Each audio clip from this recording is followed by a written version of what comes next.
नमस्कार दोस्तों, मैं श्वेताब कुमार आप सभी का आपके अपने YouTube चैनल लॉकुल पर बहुत बहुत स्वागत करता हूं।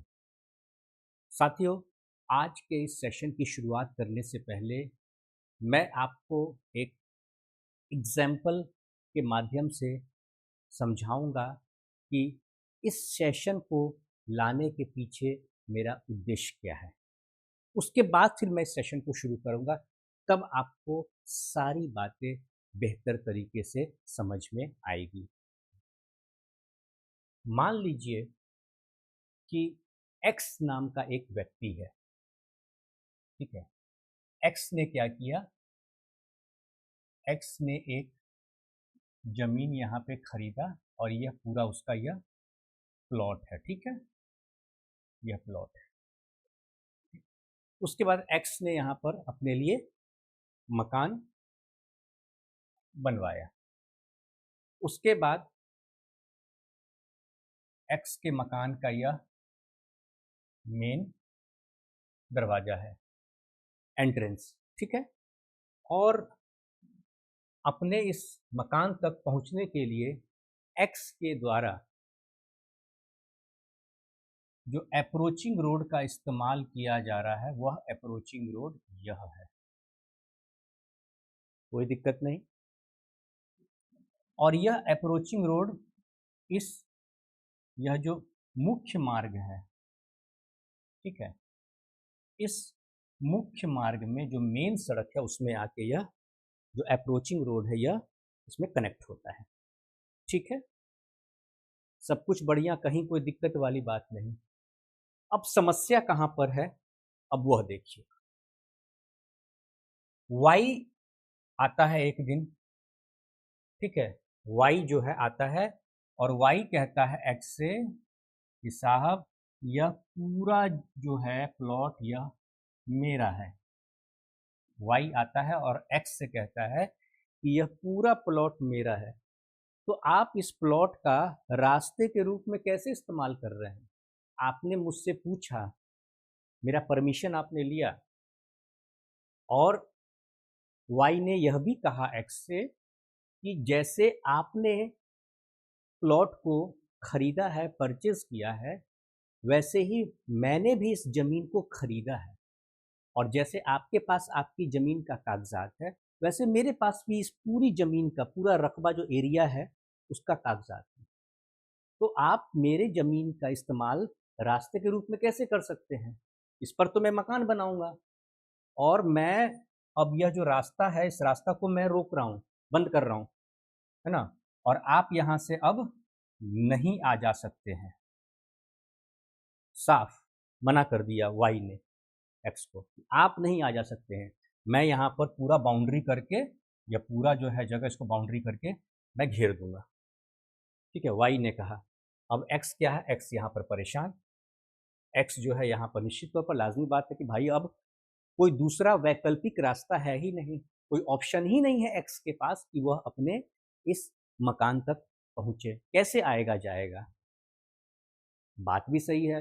अगर आपसे भी अगर कोई पूछे तो आपका भी जवाब यही हुआ कि नहीं भाई, यहाँ तो वाई बिल्कुल सही है ना। आप भी यही कहिएगा ना कि भाई वाई की जमीन है, वाई जो करे, अब बाउंड्री करे, मकान बनाए, वो पूरा जमीन उसका है कि नहीं। लेकिन यहाँ पर कानून कुछ और कहता है, और क्या कहता है कानून, वही आज के सेशन में हम लोग समझेंगे। इसलिए मैंने कहा पहले आपको एक एग्जाम्पल के माध्यम से चीज़ों को समझाता हूँ, उसके बाद आज के सेशन की मैं शुरुआत करूँगा। जो कानून की मैं बात किया हूँ उस पर मैं आऊँगा। समझ गए? अब इस एक्स को कैसे रास्ता मिलेगा? क्या एक्स को इस जो वाई की ज़मीन से जो रास्ता है आने जाने के लिए, क्या उस रास्ते का इस्तेमाल एक्स कर सकता है या नहीं? या वाई एक्स को रोक सकता है या नहीं? दोनों बातों को समझेंगे। इसके लिए सेक्शन 13 और section 15 of Indian easement act को हमें समझना होगा, है ना। सेक्शन 13 क्या कहता है और सेक्शन 15 क्या कहता है, और कैसे आप कोर्ट में सिविल सूट फाइल कीजिएगा इसके लिए, वो सब कुछ बताऊंगा। ठीक है, सबसे पहले हम लोग समझते हैं कि यह इंडियन ईजमेंट एक्ट 1882 कहता क्या है। Under the Indian easement act 1882, your primary right to a road or path falls under section 13। Section 13 deals with easements of necessity. ठीक है, यानी सेक्शन 13 नेसेसिटी के मामले में डील करता है। ठीक है, उसको लेकर प्रावधान सेक्शन 13 में दिया गया है। और यह ईजमेंट ऑफ नेसेसिटी क्या होता है उसे भी इन डिटेल हम लोग यहाँ पर समझेंगे। दूसरा सेक्शन है सेक्शन 15, ईजमेंट बाय प्रिस्क्रिप्शन। अब यह ईजमेंट क्या होता है? An easement is the legal right, यह एक कानूनी अधिकार होता है। क्या, कौन सा कानूनी अधिकार होता है? To use another person's land, यानी कि दूसरे व्यक्ति के जमीन का इस्तेमाल करने का अधिकार देता है आपका ईजमेंट एक्ट। अच्छा, और क्या अधिकार देता है? For a specific purpose. वह क्या स्पेसिफिक पर्पस है? सच एज वॉकिंग, यानी आने जाने के लिए आप इस्तेमाल कर सकते हैं। यानी कि एक्स जो है वाई की जमीन का, ठीक है, इस्तेमाल कर सकता है रास्ते के रूप में आने जाने के लिए। पॉइंट टू बी नोटेड, इस बात को थोड़ा सा ध्यान से सुनिएगा। सिर्फ आने जाने के लिए, इस पर एक्स कोई कंस्ट्रक्शन नहीं कर सकता है, यहां तक कि कोई पेड़ पौधा भी नहीं लगा सकता है एक्स, सिर्फ आएगा और जाएगा। उसके अलावा मालिकाना हक वाई के पास ही रहेगा, ओनरशिप इस पूरी प्रॉपर्टी का, लैंड का, वाई के पास ही रहेगा। सिर्फ एक्स को एक राइट मिल गया है, ठीक है, कि उसको यह रास्ते के रूप में सिर्फ इस्तेमाल कर सकता है। ठीक, या फिर और driving to your own property, या फिर एक्स अपने इस प्रॉपर्टी तक, अपने इस मकान तक पहुंच सकता है, बस।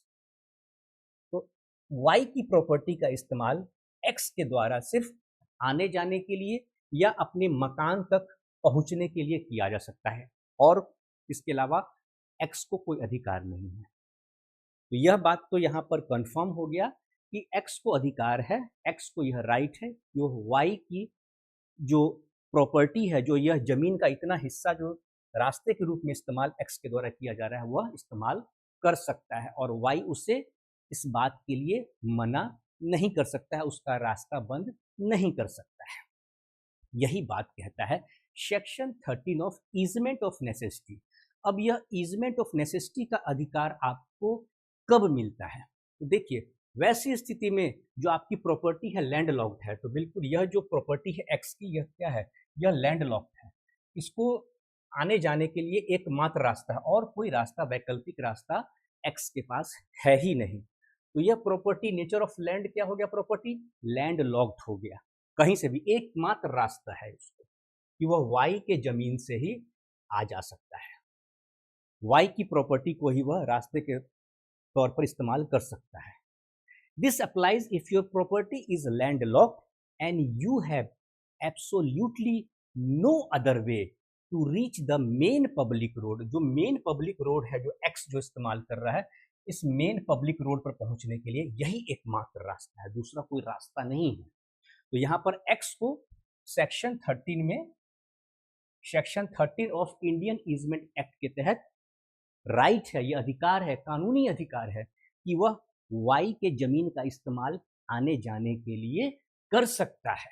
इसी को कहते हैं ईजमेंट ऑफ नेसेसिटी। यह मकान बना हुआ है एक्स का और यह है वाई का, और यह जो आप एरिया देख रहे हैं, यह पूरा एरिया जो है इतना, यह क्या है? यह एरिया हो गया, यह वाई का जमीन है पूरा, यह पूरा वाई का जमीन है। एक्स बेचारा यहाँ पर रह रहा है और ये वाई का है। वाई ने एक्स को मना कर दिया, नहीं भाई मैं तो पूरी बाउंड्री घेर रहा हूँ, मेन रास्ता ये है, यहाँ पर मेन रास्ता है, कैसे जाएगा?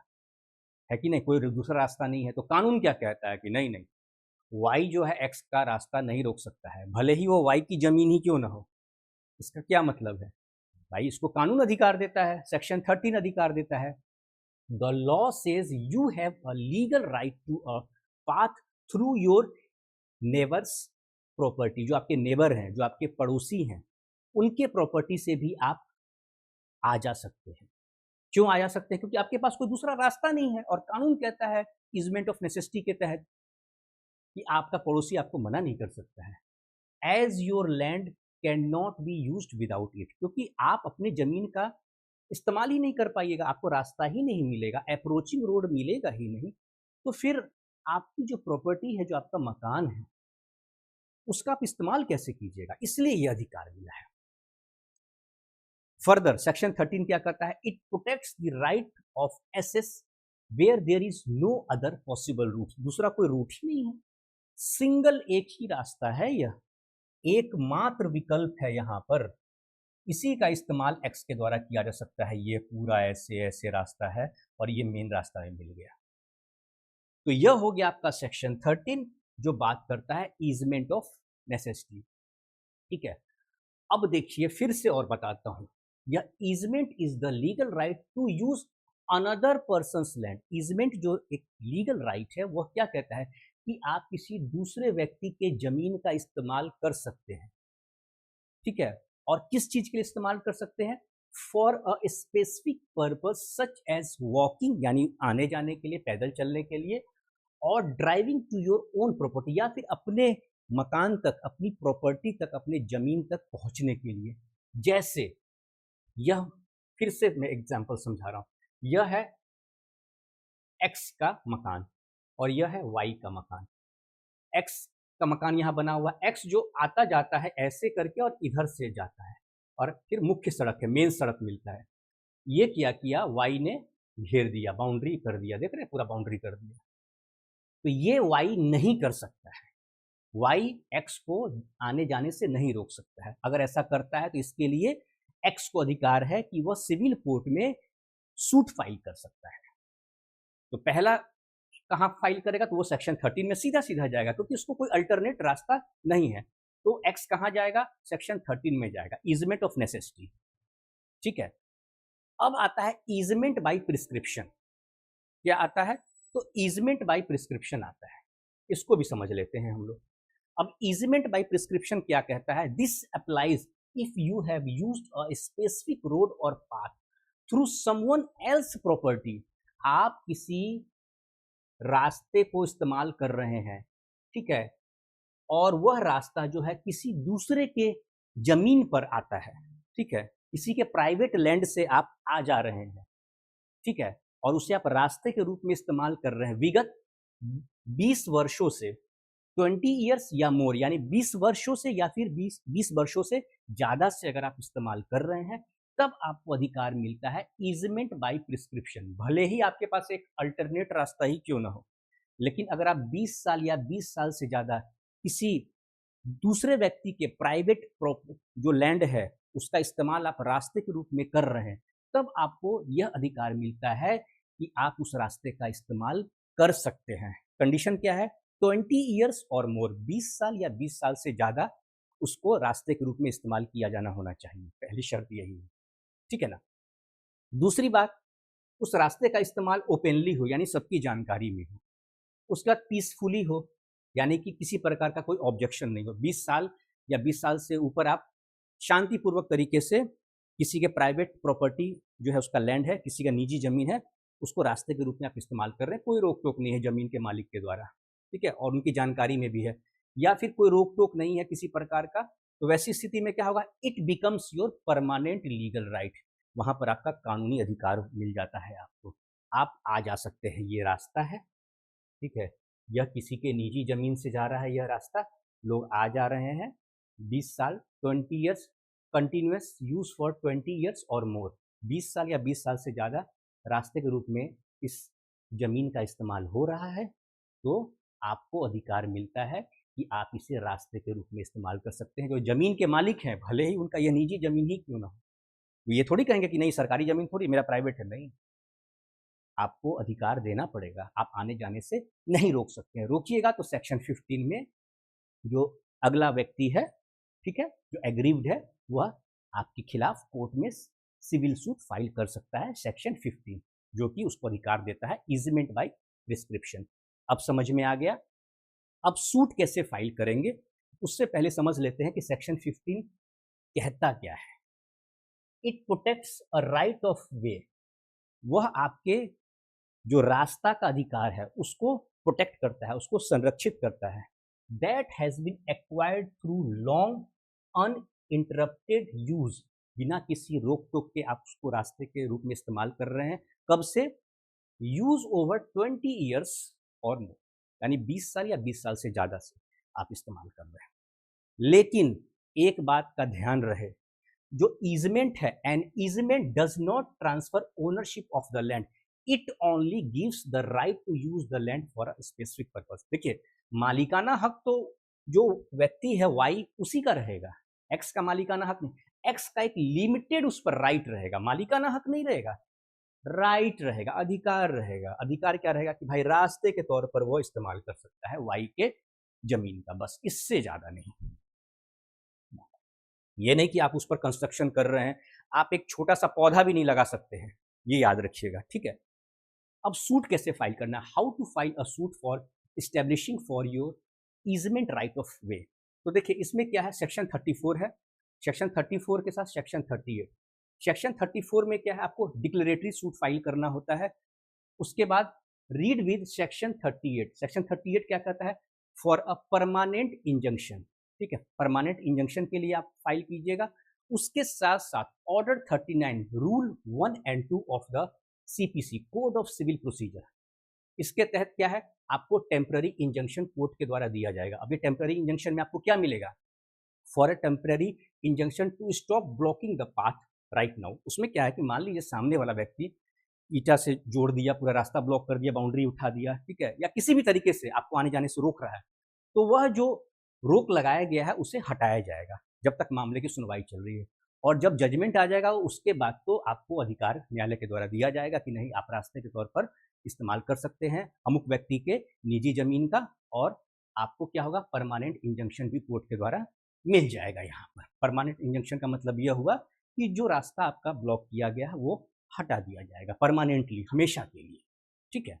यहाँ टेम्पररी हटाया जाएगा क्योंकि अभी मामले की सुनवाई चल रही है, लेकिन तत्काल आपको रिलीफ मिल जाएगा। इसलिए सेक्शन याद रखिएगा, section 34, section 38 of specific relief act, ठीक है, उसके तहत होगा। उसके साथ साथ क्या होगा, order 39 rule 1 and 2 of code of civil procedure CPC. तो इन बातों का हमें ध्यान रखना है। उसके बाद मैंने आपको नेचर तो बता ही दिया कि कैसे आपको पता चलेगा कि ईजमेंट बाय प्रिस्क्रिप्शन आपको सूट में फाइल करना है या फिर ईजमेंट बाय नेसेसिटी, क्योंकि दो कैटेगरी है रास्ते के लिए। तो ईजमेंट बाय नेसेसिटी तब होता है जब आपके पास क्या है, कोई भी दूसरा वैकल्पिक रास्ता ना हो, तब आप सूट फाइल कब कीजिएगा, तो ईजमेंट बाय नेसेसिटी, ठीक है, ईजमेंट बाय नेसेसिटी।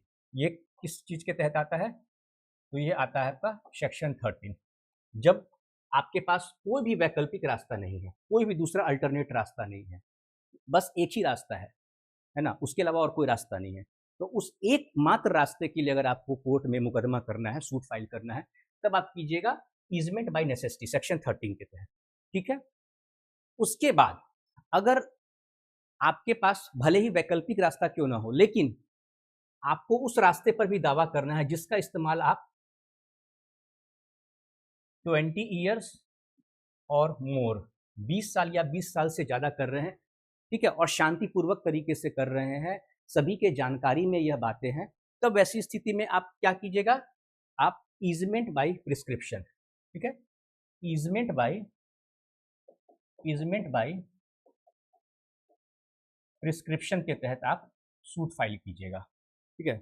प्रावधान यही रहेंगे सेक्शन 34, ठीक है, read with section 38 of SRA specific relief act, इसके तहत फाइल कीजिएगा।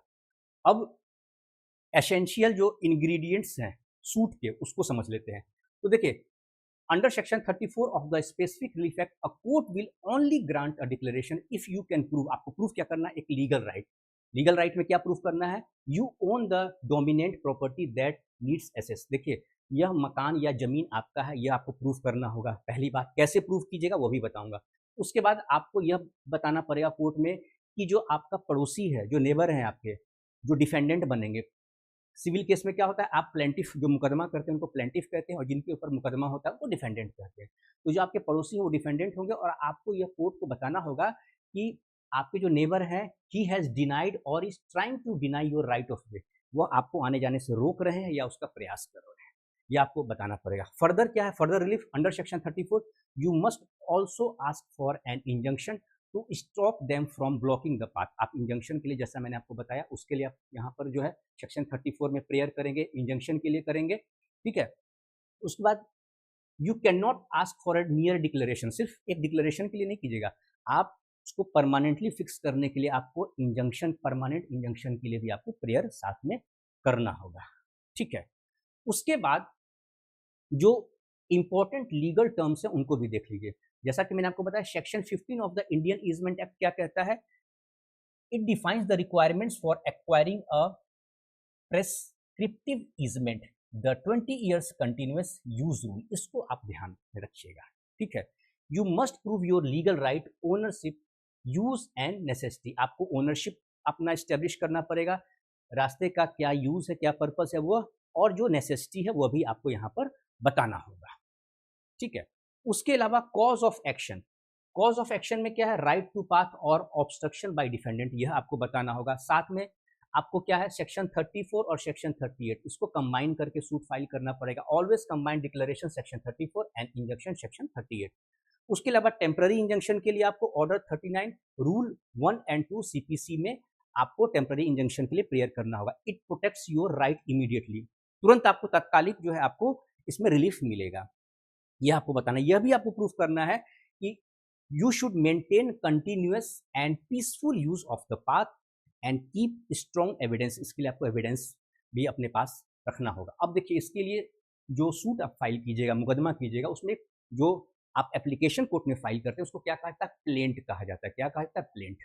रिटेन में जो आपका इशू है, ठीक है ना, जो आपका ग्रीवांस है, वो उसमें ड्राफ्ट होता है। Right a formal legal document called a plaint, clearly identify the property, उसमें जो भी आपका प्रॉपर्टी है, शेड्यूल ए और शेड्यूल बी। शेड्यूल ए में आप रास्ते का जिक्र कर दीजिएगा, है ना, उसका पूरा जो भी स्पेसिफिकेशन है रास्ते को लेकर, क्या लंबाई है, क्या चौड़ाई है, सब कुछ बताइएगा। शेड्यूल बी में आप अपनी प्रॉपर्टी, यानी जो आपका मकान है या जो आपकी ज़मीन है, उसका पूरा डिटेल दीजिएगा, जिससे आपका स्टैब्लिश होगा कि हाँ, आपका उस पर ओनरशिप है, आप ही वह व्यक्ति है, एग्रीव्ड पर्सन आप ही हैं, यह आपको स्टैब्लिश करना होगा, आपके बिहाफ से कोई दूसरा नहीं जाएगा। उसके बाद आपको उसमें एविडेंस लगाना है, क्या, include documents proving the pathways use, उस रास्ते की का जो इस्तेमाल कर रहे हैं उसके सपोर्ट में आपको लगाना है। भाई, लगाने का यही है कि आप वहाँ का फोटो लगा दीजिएगा आप, ठीक है, कि भाई यही एकमात्र रास्ता है, वही दिया है। फोटोज ऑफ द ऑब्स्ट्रक्शन, जो आपको ऑब्स्ट्रक्ट किया गया है, रोका गया है, आने जाने से रोका गया है, चाहे बाउंड्री लगाकर या घेर कर, उसका आप फोटो वहाँ पर कोर्ट में फाइल कीजिएगा। साथ में कोई अगर अमीन है तो अमीन से मैप बनवा लीजिए पूरा, ठीक है, उस पूरा एरिया का। उसके बाद जो आपका प्रॉपर्टी पर टाइटल डीड है, कोई सेल डीड है या कोई भी दस्तावेज है जिससे यह साबित हो कि उस जमीन पर मालिकाना हक आपका है, वो भी आपको कोर्ट में फाइल करना होगा। फिर कोर्ट फी वगैरह जो भी होता है वो सारी चीज़ें प्रक्रिया होती है। उसके बाद फिर आप सिविल कोर्ट में आप सूट फाइल कर सकते हैं, ठीक है। तो यह है आपका इंडियन ईजमेंट एक्ट 1882 और यह दोनों सेक्शन मैंने आपको यह भी बता दिया कि किस सिचुएशन में किस सेक्शन का इस्तेमाल करना है। तो आगे से अगर आपको कोई आने जाने से रोकता है, भले ही वह उसकी निजी संपत्ति से ही आप आ जा रहे हों, निजी संपत्ति यानी कि उसका प्राइवेट लैंड ही भले क्यों ना हो, वह व्यक्ति आपको आने जाने से नहीं रोक सकता है। और मैं आपको बता दूं, हो क्या रहा है, जानकारी के अभाव में अक्सर लोग क्या करते हैं, रास्ते के नाम पर, है ना, 15-20 लाख रुपया तो आराम से ले लेते हैं। इसलिए अपने अधिकार को जरूर जानिए। ठीक है दोस्तों, तो आज का सेशन यहीं पे कंक्लूड करता हूँ। कोई सवाल हो तो आप मुझसे कमेंट सेक्शन में पूछ सकते हैं। नमस्कार।